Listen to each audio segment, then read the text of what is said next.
तो आज हम लोग स्टार्ट करेंगे वेजिटेटिव प्रोपेगेशन। नोट्स पे भी काम चालू कीजिए। Vegetative propagation, vegetative propagation. तो लिखना तुम्हें लोग लिखो, हमको फालतू में किस लिए मेहनत कराओगे। जहां जरूरत होगा वहां पे हम एनसीईआरटी शेयर करेंगे, जहां जरूरत नहीं है वहां यूं ही काम चलेगा। लिखिए, in this the growth of an organism, in this the growth of an organism occurs from vegetative cell of the parent. In this the growth of an organism occurs from vegetative cell of the parent. Growth of an organism occurs from vegetative cell of the parent. अच्छा, समीर भी है कोई तुम्हारे class में?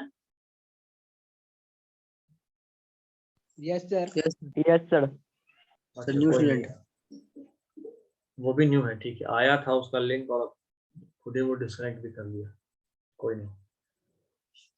हाँ आ गया, जानवी है। हाँ लिखेंगे, in this the growth of an organism occurs from vegetative cell of the parent. Vegetative cell of the parent. In this the growth of an organism occurs from vegetative cell of the parent.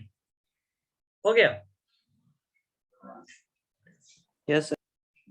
हाँ, यहाँ पे एक बात बताना बहुत अच्छा है, वो ये कि कोई भी ऑर्गेनिज्म के बॉडी में दो तरह का सेल होता है। एक को हम लोग बोलते हैं जेनरेटिव सेल और दूसरे को हम लोग बोलते हैं vegetative cell.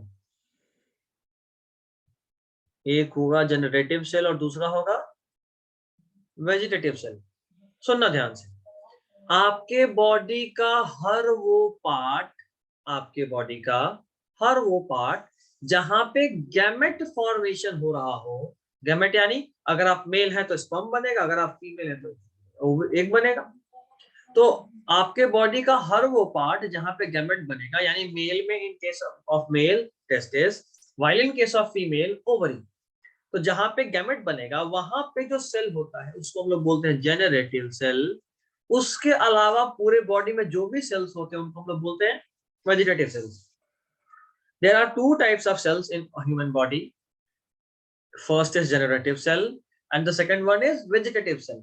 In case of male, generative cell is present in testes, while in case of female, generative cell is present in ovary. So wherever there is gamete formation in your body part, there will be generative cell, while all the other parts of your body where there is no generative cell, there is vegetative cell. ठीक है? आपके body sir में vegetative cell को somatic cells भी बोल सकते हैं क्या? बिल्कुल बोल सकते हैं, क्या इसका नाम ही है somatic cell. It is also known as somatic cells. और इन जनरेटिव सेल को जर्मिनल सेल्स भी बोलते हैं। और जर्मिनल सेल से जो डिवाइड करके गैमेट बनता है उसको जर्म सेल भी बोलते हैं। तो अगर कभी दिख जाए कि ह्यूमन में मेल में जर्म सेल कौन सा है, सोचेंगे यार इंसान में कीड़ा कहां से आ जाएगा मेल में। जर्म मतलब माइक्रो ऑर्गेनिजम्स वाला जर्म नहीं है ये। जर्म सेल अगर बोल रहे हैं means you need to go with gamete. In case of male, the germ cell is sperm, while in case of female, the germ cell is, बोलो, फीमेल में germ cell क्या होता है? Ovum. Ovum, very good, ovum और egg. Okay, तो दो तरह का सेल्स ये हम इसलिए बता रहे हैं क्योंकि वेजिटेटिव प्रोपेगेशन में वेजिटेटिव सेल का नाम आया है। अभी सुनना, ये जो जनरेटिव सेल है हर उस जगह पे मिलेगा जहां गैमेट बनेगा। वेजिटेटिव सेल जहां गैमेट नहीं बनेगा वहां जो भी सेल होगा उसको वेजिटेटिव सेल बोलेंगे। जर्म सेल में गैमेट बनाता है, गैमेट बनाने का एबिलिटी होता है, जबकि वेजिटेटिव सेल से गैमेट नहीं बनता। और एक और बात याद रखना है कि मियोसिस, दो तरह का सेल डिवीजन पढ़े होगे आप 9th में। Yes sir. First is mitosis and second is meiosis. Meiosis. तो जनरेटिव सेल्स में हमेशा ही मियोसिस होता है, जबकि वेजिटेटिव सेल में हमेशा क्या होता है? माइटोसिस। ठीक है, तो थोड़ा सा लिख लेते हैं, ये एक्स्ट्रा है तो आप नोट करके लिखेंगे, एक ऐसा नोट लिख लेंगे, लेकिन है बहुत इंपॉर्टेंट। मतलब डायरेक्टली तो नहीं पूछेगा, बट इनडायरेक्ट इसका बहुत यूज है, तो नोट करके लिखिए। Organisms body, organisms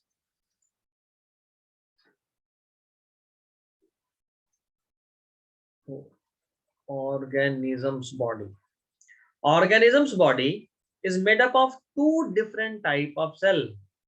Organisms body is made up of two different type of cells.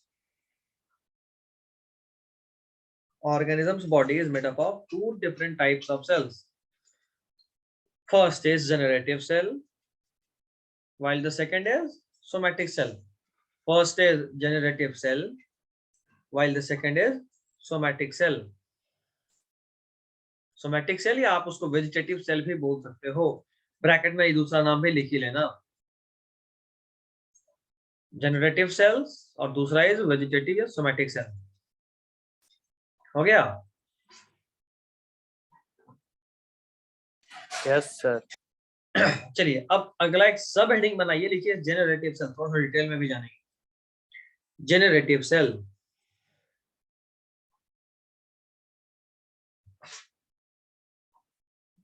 हो गया? लिखिए जनरेटिव सेल में, this cell is directly involved in the formation of gamete.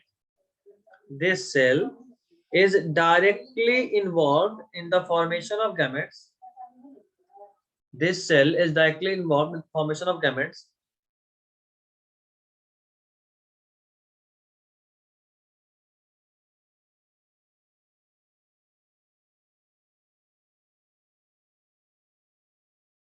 Sir repeat कीजिए ना।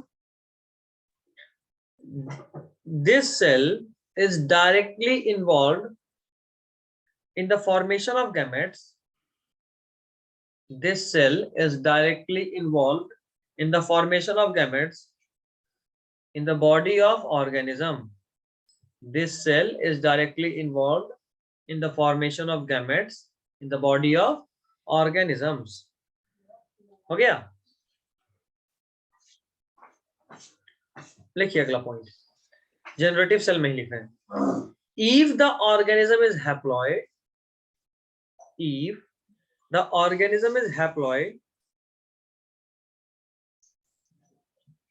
if the organism is haploid, then it forms its gamete. If the organism is haploid, then it forms its gamete by the process of mitosis. Then it forms its gamete by the process of mitosis. देखो याद रखना, mitosis और meiosis में क्या difference होता है, सुनना जरा सा। जहां कहीं भी ऑर्गेनिज्म पहले से डिप्लॉइड है, ये हैप्लॉइड डिप्लॉइड हम आपको बताए हुए हैं ना क्लास में। हेलो, नो बताए नहीं बताए? सर एक बार शायद बताए थे सर, लेकिन याद नहीं है। वही बताया सर रिपीट बताए कीजिए। थे। सुनो, आधा को याद है, आधा को नहीं याद है। हमको लग रहा है कि हम बताए थे, बट खैर सुनो, हर वो ऑर्गेनिज्म जिसके फॉर्मेशन के लिए दो न्यूक्लियस, देखो अभी हम बात वापस से हर बार बोलते इस बार भी बोल रहे हैं, अभी जो तरीके से तो हैप्लॉइड डिप्लॉइड समझाएंगे, ये एक्चुअली में हैप्लॉइड डिप्लॉइड का सही डेफिनेशन नहीं है, सही डेफिनेशन कुछ और है। हम बस समझाएंगे उस तरीके से, क्योंकि उससे समझ में आसानी से आता है। और दूसरा बात, जिस तरीके से समझाएंगे, अगर तुमको लिखना नहीं पड़ेगा एग्जैक्ट डेफिनेशन, उसको यूज करना हो, अप्लाई करना हो, जैसे मतलब ये कि तुमसे बोल रहा है कि भाई इसका लेंथ कितना है, तुम बोलोगे सर 1 मीटर, तो तुमको ये नहीं पता मीटर क्या होता है, बस तुम मीटर को फील किए हुए हो, लेकिन तुम 1 मीटर बोल रहे हो तो तुम्हारा काम तो हो ही रहा है ना। तो तुम जहां कहीं भी यूज करोगे उस कंसेप्ट को, सही आएगा, आंसर एकदम सही होगा, कोई दिक्कत नहीं। बस ध्यान ये रखना है कि एग्जैक्ट डेफिनेशन में उसको हम लोग नहीं लिखेंगे, एग्जैक्ट डेफिनेशन वो नहीं होता, ये सिर्फ समझने के लिए। सुनिएगा, अगर कोई ऑर्गेनिज्म का बॉडी सेक्सुअल रिप्रोडक्शन का प्रोडक्ट है, यानी स्पर्म और एग दो चीज के मिलने से बना है, तो आप ये सोचो कि ये रहा स्पर्म, इसके अंदर एक न्यूक्लियस रहा होगा, ये रहा एग, इसके अंदर दूसरा न्यूक्लियस रहा होगा। जब ये दोनों फ्यूज करा तो बना जाइगोट, बना नहीं बना? जाइगोट बना। अब आप ये सोचिए कि एक न्यूक्लियस था स्पर्म का, एक न्यूक्लियस था एग का, दोनों मिला तो जाइगोट का न्यूक्लियस कितने न्यूक्लियस से मिलकर बना हुआ है? 2 न्यूक्लियस के, इसलिए हम लोग बोलते हैं 2n।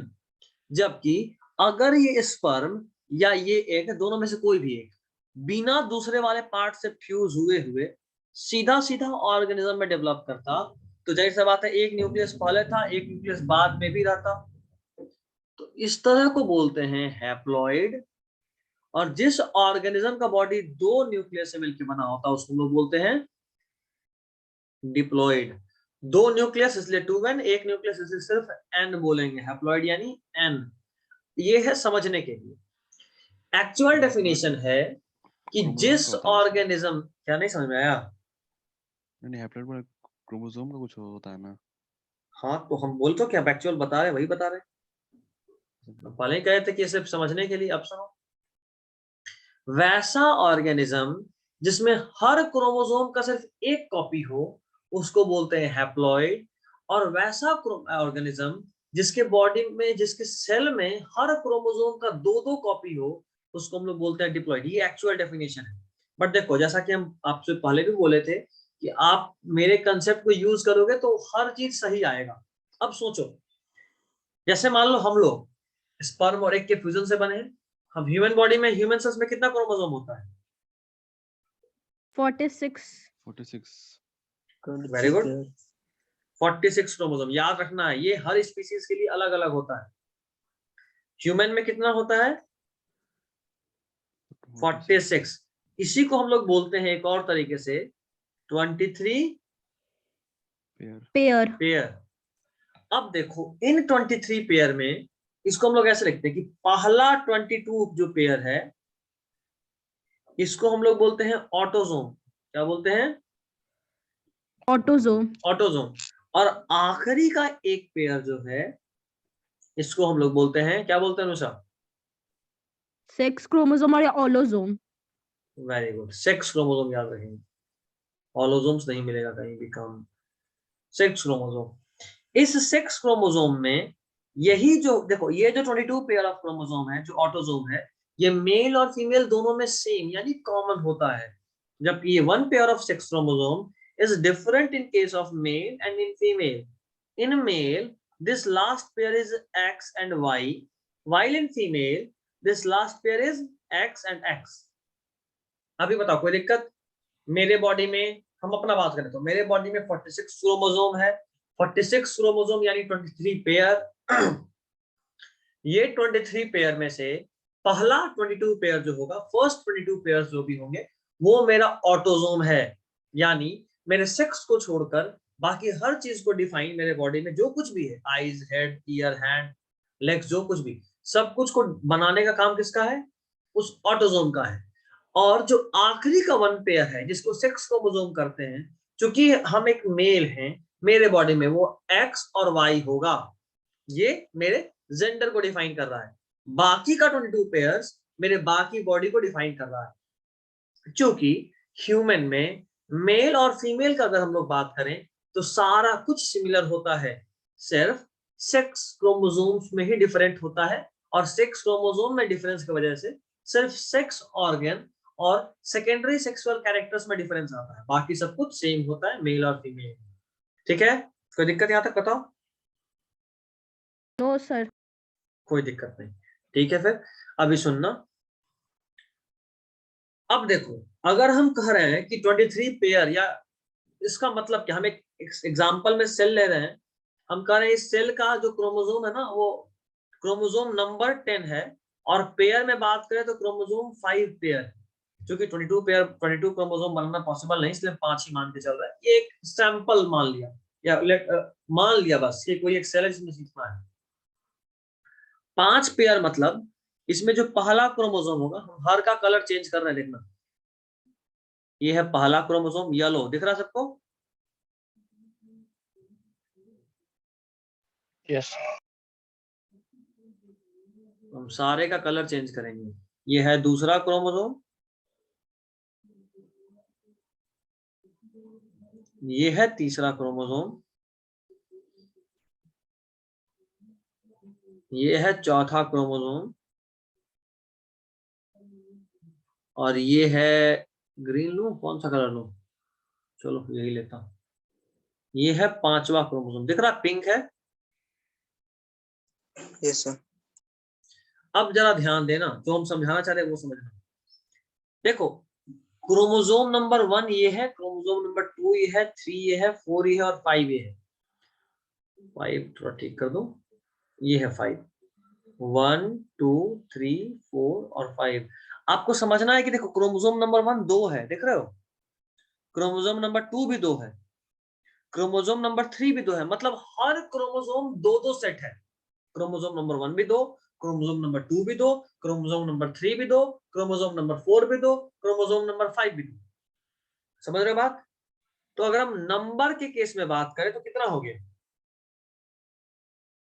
अगर हम नंबर के केस में बात करें, टोटल क्रोमोसोम कितना? 5 और 5 10। लेकिन पेयर कितना? 5 तो 5 पेयर, 5 पेयर।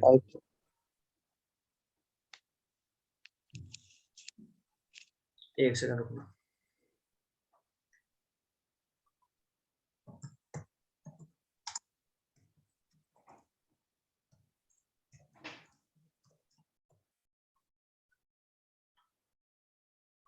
ठीक है, 5 पेयर। अब तुमको ये समझना है कि ये जो 5 पेयर ऑफ क्रोमोसोम है, इसमें कैसे ये आया होगा। तो सोचो, इसके मदर में भी 5 क्रोमोसोम होगा, 1 2 3 4 और 5। फादर में भी 5 क्रोमोसोम होगा। मदर में भी क्रोमोसोम नंबर 1 2 3 4 5, फादर में भी 1 2 3 4 5। देखो, ये जो सेल है, इसमें हर क्रोमोसोम का 2-2 सेट है। ये जो सेल है वो कैसा है, एन या 2n? 2n। हर वो सेल जिसमें हर क्रोमोसोम का 2-2 सेट होता है, क्रोमोसोम नंबर 1 भी 2, 2 भी 2, 3 भी 2, 4 भी 2, 5 भी 2, इसको हम लोग बोलते हैं 2n। और अगर मान लो ये एक सेल होता तो इसको हम लोग क्या बोलते हैं?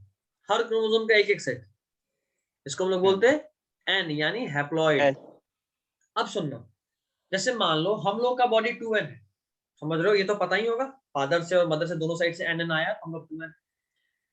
अब जब मान लो मेरा स्पर्म बनेगा, तो अगर वो भी 2n ही होता तो 2n मेरा स्पर्म, और जो भी मेरी पार्टनर होगी उसका भी एक 2n, तो 2n और 2n मिलकर कितना बन जाएगा?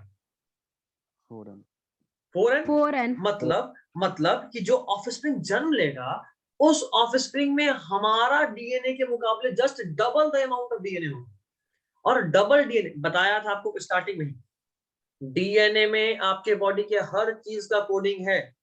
तो जैसे मेरे डीएनए में 2 हाथ का कोडिंग है, और एक और डीएनए आके मिला जिसमें 2 और हाथ का कोडिंग था, तो जो बच्चा जन्म लेगा उसमें तो 4 हाथ हो जाएगा। समझ रहे हो? हर चीज डबल हो जाएगा, और हर चीज डबल होगा तो ऐसा कोई चीज एग्जिस्ट ही नहीं करेगा, स्पीशीज ही बदल जाएगा। तो स्पीशीज को मेंटेन रखने के लिए हम लोग क्या करते हैं, या जो भी 2n होता है वो क्या करता है कि जब हमको स्पर्म बनाना है ना, तो हम इस सेल में मियोसिस करवा देते हैं। क्या कराते हैं? मियोसिस। मियोसिस करने के बाद जो मेरा सेल होता है, वो उसका प्लॉइडिटी हाफ हो जाता है। प्लॉइडिटी n या 2n को बोलते हैं। हैप्लॉइड या डिप्लॉइड को बोलते हैं प्लॉइडिटी लेवल। हैप्लॉइड या डिप्लॉइड को क्या बोलते हैं? फ्लोइडिटी लेवल। फ्लोइडिटी लेवल लिख देता हूं, कहीं लिख लेना बच्चा लोग, काम आएगा ये सब आगे इसी चैप्टर में। हम इसीलिए बता रहा हूँ, सिर्फ एक छोटे से टॉपिक के लिए इतना नहीं बताने वाला हूँ। Sexual reproduction and flowering plant जब स्टार्ट करेंगे, मतलब इस टॉपिक के बाद में टॉपिक उसमें भी काम आएगा। तो फ्लोइडिटी लेवल हाफ करता है। मियोसिस का मतलब, अगर ये 2n सेल था, इसमें मियोसिस करके अगर कोई एक सेल बनेगा तो इसमें क्रोमोसोम हाफ हो जाएगा।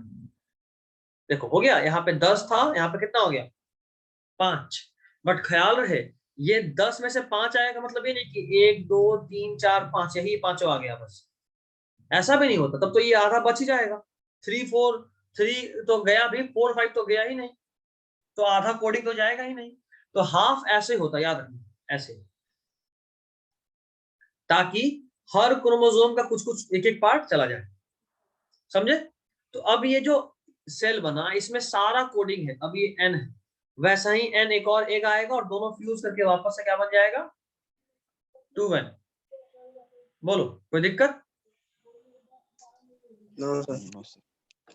दिक्कत है तो बोलो, एक बार वापस से बताऊंगा। वैसे तुम इसका रिकॉर्डिंग दोबारा से देख सकते हो, थोड़ा सा कंफ्यूजिंग टॉपिक है, हम समझ सकते हैं, बट कोई ऑप्शन नहीं है। क्लास ऑफलाइन हो चुका, ऑनलाइन हो चुका है, तो थोड़ा सा तो दिक्कत होगा ऑनलाइन में, क्योंकि मेरे पास लिखने का जगह सीमित है। सर बोलो सर बोलो बोलो। किसी का 6 फिंगर होता है, वो इसी के वैसे होता है। वेरी गुड क्वेश्चन, बट वो इसके वजह से नहीं होता, ठीक है। वो इसके वजह यस से सर। नहीं होता, वो किसी और कारण से होता है। ये और सर आयुष, हर्माफ्रोडाइट्स में ये जो सेक्स क्रोमोसोम है वो कैसे पेयर करता होगा? Very good. ये 12th में पढ़ना है बच्ची, अभी वेट कर लो, फिर में बहुत डिटेल में पढ़ेंगे। जो चीज अभी नहीं जानना उसको बताना यानी टाइम वेस्ट करना, अभी वो एकदम नहीं पढ़ना है तो उत्तर नहीं जाते, ठीक है। ठीक है सर। एक सेकंड, एक मेल आया है, देख लो किसका मेल है। मेरा तो माथा दर्द नहीं है, मैं एकदम सेफ है।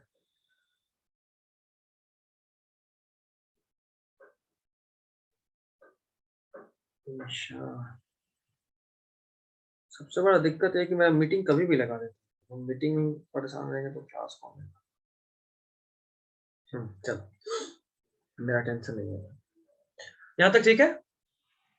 अब सुन लो, हम थोड़ा सा क्लियर कर रहे हैं इन सबको, कोई ड्रॉ करना चाहेगा तो रिकॉर्डिंग से कर लेना, क्योंकि हमारे पास ज्यादा समय नहीं है, ऑलमोस्ट 20 मिनट ही बचा है।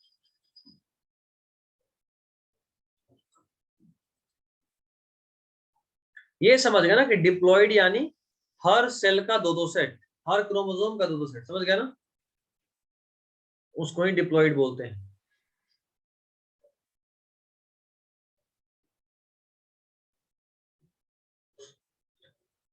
फ्लूइडिटी लेवल टर्म समझ गया? बोलो। Yes sir. Yes sir. ठीक है, अब सुन लो।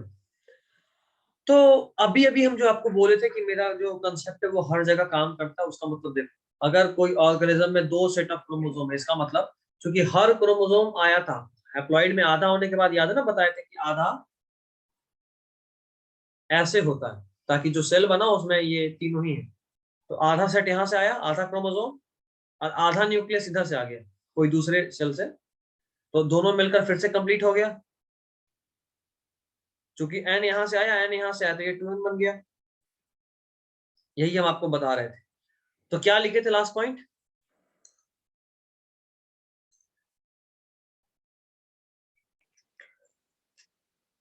बोलो If the लास्ट पॉइंट क्या लिखे थे? organism is haploid, then its form its gamete by mitosis.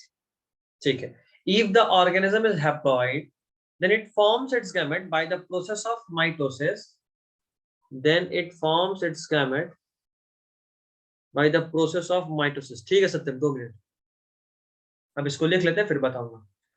By the process of mitosis, ठीक है। और कोई भी बच्चा आगे से कुछ भी पूछना हो तो आप लोग ऑडियो में बोलोगे, क्योंकि हम स्क्रीन पे बहुत कुछ हाइड करके रखते हैं, तो चैट मेरे पास एक पॉपअप के फॉर्म में आता है, 1 सेकंड भी ध्यान नहीं दिए तो पॉपअप वापस आ जाएगा। तो आप लोग सर ये थर्ड पॉइंट फिर से बता दीजिए ना। कौन सा थर्ड पॉइंट है बोलो? सर यही अभी जो आप बताएं। If the organism is haploid, लिखिए, then if the organism is haploid then it forms its gamete।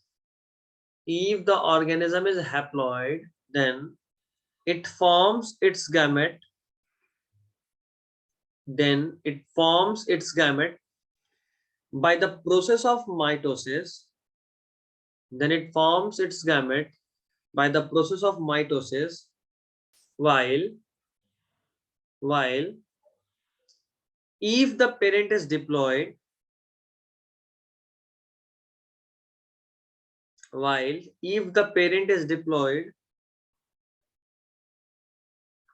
then it forms its gamete,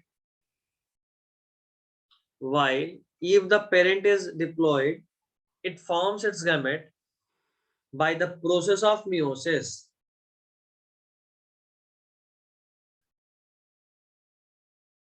ठीक है? Yes sir.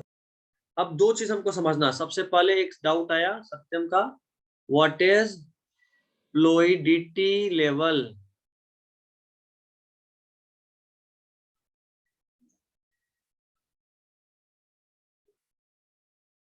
अभी किसका मैसेज आया था बे?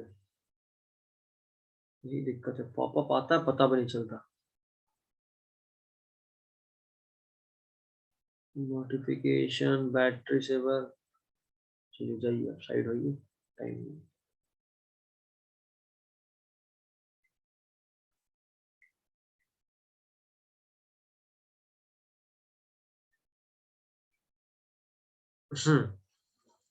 फ्लूइडिटी लेवल का मतलब होता है कि कोई भी ऑर्गेनिज्म हैप्लॉइड है या डिप्लॉइड है। Haploid, diploid. अच्छा देखो सिंपल बताना, अगर कोई ऑर्गेनिज्म सिर्फ एक न्यूक्लियस से बना तो उसको क्या बोलेंगे? बोलो सर डिप्लॉयड। एक न्यूक्लियस को बोलते हैं हैप्लॉइड, दो होगा तो बोलेंगे डिप्लॉइड, तीन रहा तो ट्राइप्लॉइड, ट्रिप्लॉइड, समझे? चार रहा तो क्वाड्राप्लॉइड, पांच रहा तो पेंटाप्लॉइड, छह रहा तो हेक्साप्लॉइड। ठीक है, इस तरीके से हैप्लॉइड मतलब यही तीनों का तो वो काम है। डिप्लॉइड यानी 2n, ट्रिप्लॉइड यानी 3n। इसको बोलते हैं फ्लूइडिटी लेवल। और अभी एक जो पॉइंट आया था उसको, जो अभी किसका डाउट था वो, शायद एक और कौन पूछा था? तीसरा पॉइंट दोबारा बता दें।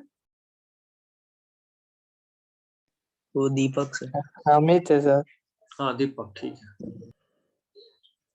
आप एक ट्रिक याद रखिए, आपको याद ये रखना है कि ऑर्गेनिज्म का बॉडी हैप्लॉइड और डिप्लॉइड उससे कोई फर्क नहीं पड़ता। एक लाइन लिख लो कहीं साइड वाइड में, गैमेट्स आर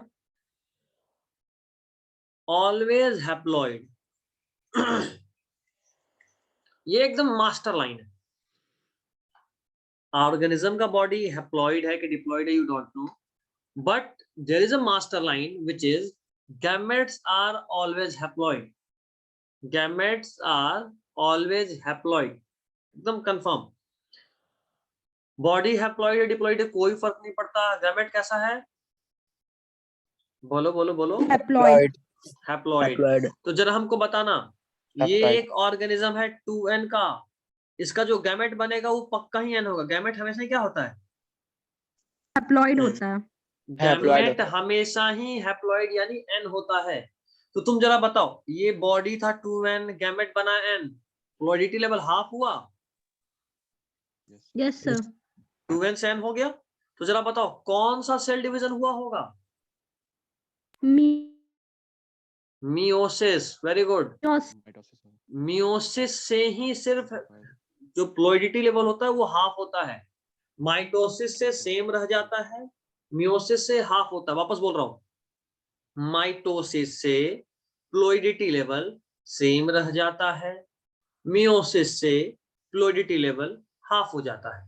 तो अगर हम कहते हैं कि ये कोई ऑर्गेनिज्म है जिसका बॉडी हैप्लॉइड है, तो जरा बताओ वो गैमेट कैसे बनाएगा? दीपक तुम ही बताओगे। माइटोसिस से। दीपक बता तो दी सर। कैसे, क्यों, ये बताओ।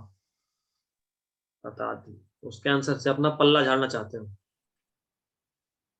नहीं सर नहीं। तो बता, और वीडियो ऑन करके बता। तो वीडियो ऑन कर तो पहले, ऑडियो भी ऑन रहेगा। लाइट ऑन करने। भाई तू घनघोर अंधेरा में बैठ के लिख कैसे रहा है? हिम्मत बोला, सर बहुत पढ़ने वाले बच्चे थे, फ्लैश लाइट ऑन करके लिख रहे थे। नहीं सर। हाँ तो अब बताओ। सर माइटोसिस बता तो दी। हाँ क्यों माइटोसिस से क्यों? सर आप ही बता दिए सर। हाँ तो बोल रहा सर हमको नहीं पता, हार मान पाले। ये देख हैप्लॉइड है, हैप्लॉइड का जो भी गैमेट बनेगा वो हमेशा ही क्या होगा, एन। हैप्लॉइड यानी बॉडी भी एन था और जो बना वो भी एन, तो चेंज हुआ कुछ दोनों में? बोलो नहीं। और No, जब sir. कभी भी इसमें चेंज नहीं हो तो मतलब कि वो माइटोसिस से ही डिवाइड किया होगा। जब कभी भी चेंज हो जाए मतलब कि वो मियोसिस से ही डिवाइड किया होगा। ये एकदम मास्टर ट्रिक है, ठीक है। सर जब चेंज हुआ हो तो सर चेंज माइटोसिस हो से तो अच्छा मियोसिस, चेंज हो तो मियोसिस, नहीं हो तो माइटोसिस। ठीक है।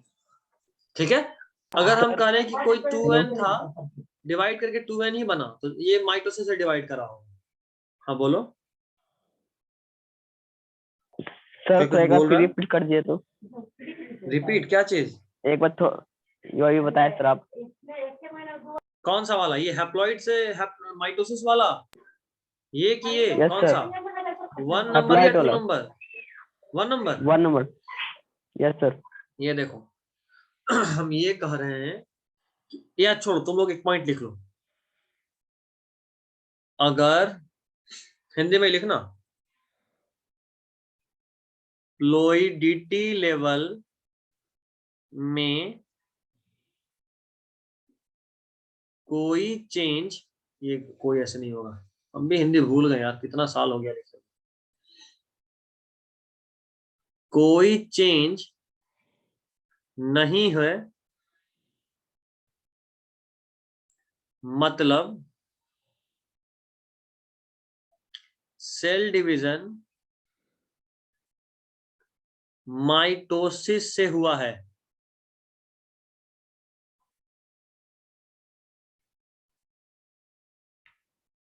अगर फ्लूइडिटी लेवल में कोई चेंज नहीं है मतलब सेल डिवीजन किससे हुआ है?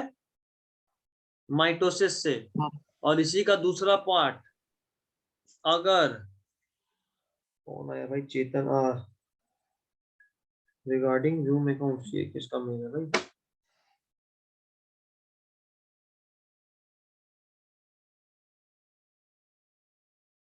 Trusted the process team for creating new Zoom account for you. Meanwhile, you can work the content preparation and other tasks for the day.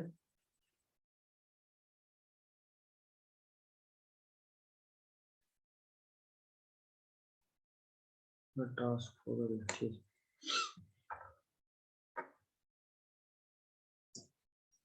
इधर देखना, अगर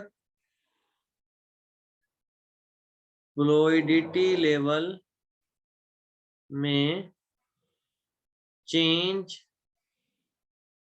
हुआ है मतलब सेल डिवीजन मियोसिस से हुआ है।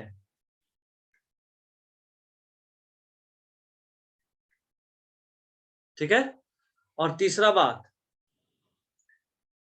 गैमेट हमेशा,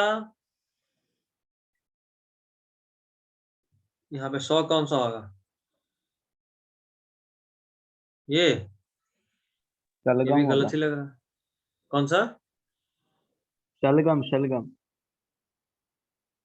हाँ। हमेशा, गैमेट हमेशा हैप्लॉइड होता है। कौन है भाई? रोशन कुमार शर्मा। रोशन है सर। होता है। रोशन कुमार शर्मा अभी आया है नया बच्चा, वही जरा इनसे बात कर रहे हैं। रोशन, सुन पा रहे मेरा आवाज?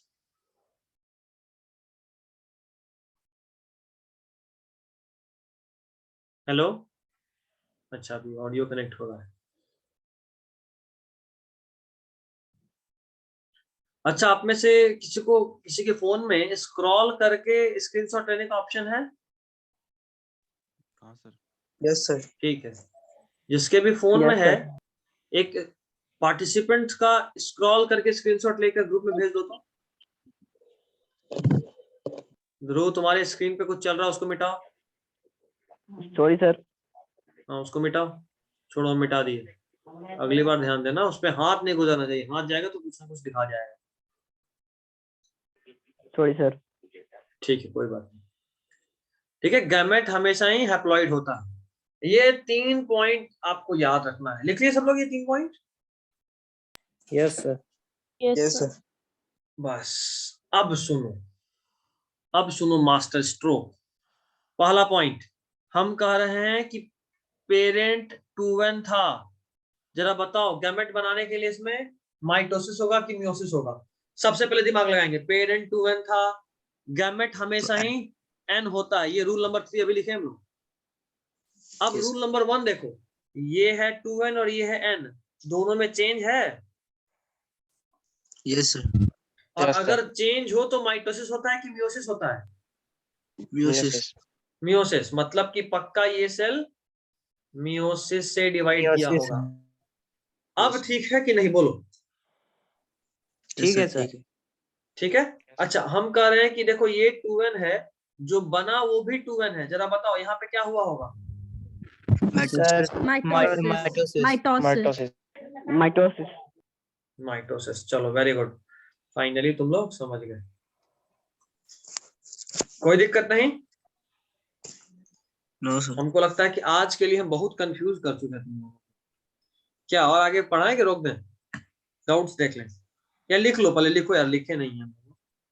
क्या लिखे थे? Generative cell is present in gonads. अच्छा, ये पॉइंट लिखे थे? नहीं। जनरेटिव No, सेल में sir. अगला पॉइंट लिखिए, जनरेटिव सेल में अगला पॉइंट लिखिए, it is present in gonads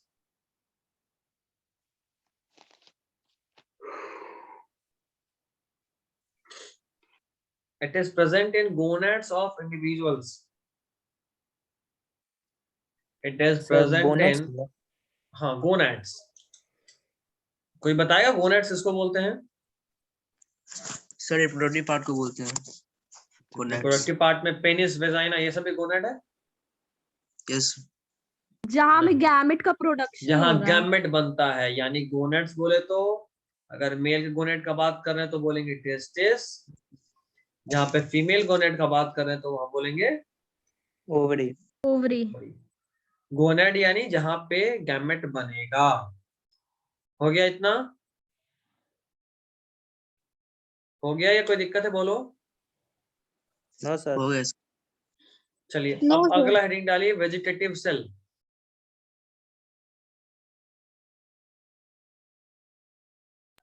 पॉलीडिटी level बताने वाले थे सर। कौन सा? फ्लोरिटी लेवल तो बताया ना, कोई ऑर्गेनिज्म n है या 2n है या 3n है, इसी को बोलते हैं फ्लोरिटी लेवल। हैप्लॉइड, डिप्लॉइड, ट्रिप्लॉइड, ये जो भी कितने न्यूक्लियस से मिलके बना है, इसके बारे में इंफॉर्मेशन देने को एज अ होल। जैसे मान लो अब मेल और फीमेल है तो दोनों ही इंसान, ह्यूमन ही है ना, तो ह्यूमन हो गया फ्लोरिटी लेवल। अब हमें स्पेसिफाई करेंगे, जरा बताओ उसका ह्यूमन फ्लोरिटी लेवल क्या है, तो बोलेंगे कि भाई वो n है या 2n। उसी तरह पूछेंगे भाई तू बता तो ह्यूमन में क्या है, भाई तो हम मेल है, ऐसा वाला, समझे? Yes sir. फ्लोइडिटी लेवल यानी हैप्लॉइड, डिप्लॉइड, ट्रिप्लॉइड, कोई ऑर्गेनिज्म क्या है ये बताना। सर ह्यूमन बॉडी में माइटोसिस होता है कि मियोसिस होता है या दोनों होता है? ह्यूमन बॉडी में जनरेटिव सेल होता है, हाँ होता है। ह्यूमन बॉडी में सोमैटिक सेल होता है। नहीं। नहीं, जनरेटिव सेल को छोड़कर बाकी जितना भी सेल है सब सोमैटिक सेल। अच्छा। हमारा आंख, नाक, हाथ, पैर सब सोमैटिक सेल, हाँ तो मतलब दोनों कि ही गोनेड होता है। एरिया में हाँ, मियोसिस होता है और वेरी बाकी गुड, जगह वेरी गुड, हाँ माइटोसिस। बाकी जगह माइटोसिस। लिखिए वेजिटेटिव सेल, लिखिए ऑल द सेल्स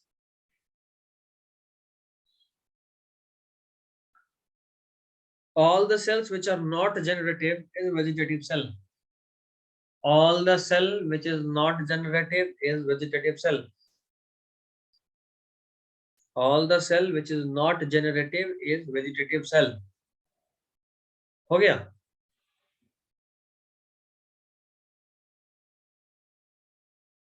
हो गया? Yes sir.